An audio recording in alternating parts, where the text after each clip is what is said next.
रहीम इय्याक नअबुदु व इय्याक नस्तईन।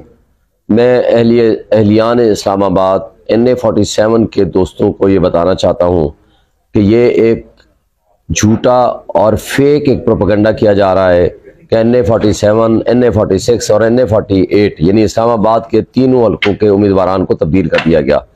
ये एक झूठी खबर है, इसकी कोई हकीकत और सदाकत नहीं है।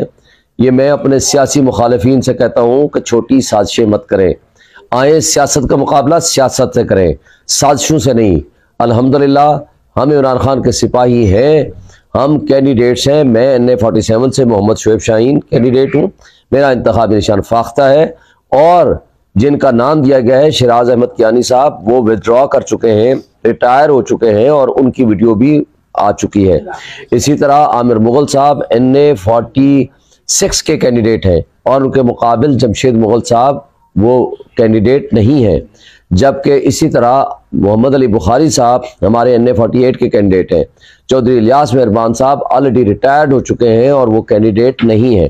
ये सारा झूठा प्रोपेगेंडा बदनीयती पे मबनी है और जिन साजिशी किरदारों के पास कोई पब्लिक सपोर्ट नहीं रही वो ये हरकतें कर रहे हैं।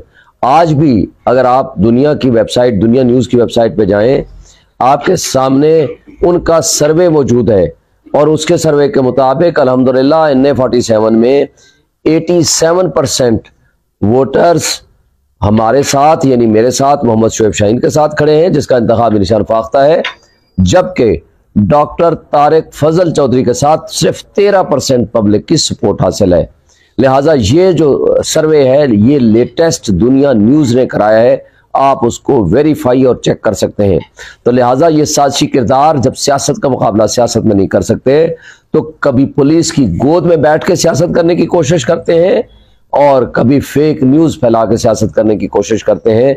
मैं उनको वार्न करता हूं कि हम इसके खिलाफ साइबर क्राइम में भी रिपोर्ट करेंगे और उनके खिलाफ प्रोसीड भी करेंगे, मगर हम अवाम की अदालत में हैं और अवाम अपना फैसला इंशाअल्लाह दे चुकी है। और मैं अपनी अवाम से कहता हूं, अपने भाइयों से कहता हूं, अपनी बहनों से कहता हूं कि आप इन अफवाहों पर ध्यान न धरें और आप इलेक्शन मुहिम को तेजी से जारी रखें, खौफ के बुत तोड़ दें, हक सच का साथ दें, इमरान खान का साथ दें। अल्लाह कामयाबी देगा तो इंशाअल्लाह इमरान खान को भी इंसाफ लेके देंगे, इंसाफ देने का सबब बनेंगे, मुल्क में माशी इस्तेहकाम का भी सबब बनेंगे।